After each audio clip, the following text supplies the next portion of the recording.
పేరెంట్సే కనుక narcissistic behaviour ఉంటే, అంటే పిల్లలు ఎంత ప్రెషర్ అనేది పడుతూ ఉంటారు? పిల్లలు పడే ఇబ్బందులు ఏంటి? వాళ్ళు ఏ విధంగా పిల్లలతోటి ఉంటారు? దాని గురించి చెప్పండి సార్. పేరెంట్స్ గనక నార్సిస్టిక్ అయితే హ్మ్. పిల్లలు పడే ఇబ్బందేంటి? హ్మ్. ఇర్రెస్పెక్టివ్ ఆఫ్ దేర్ ఏజ్ అండి. పిల్లలు చిన్న పిల్లలా? ఓకే. టీనేజర్సా? ఆర్ 30, 40 ఏళ్ళొచ్చినాయా? హ్మ్. ఏజ్ ఏదైనా సరే, హుహు.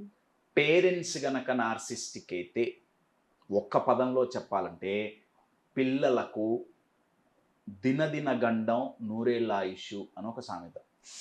ఓకే. అంటే ఉండటానికి నూరేళ్ల ఆయుష్ ఉంది. కానీ దినదిన గండం ప్రతిరోజు గండమే. ఆల్మోస్ట్ చావు వరకు పోయి వెనక్కొస్తారు. 100 ఏళ్ళు బతుకుతారు. కానీ చావు వరకు పోయి వెనక్కొస్తుంటారు. రోజు ఏదో ఒకటవుతుంది. ఆ సామెత అర్థం. హ్మ్.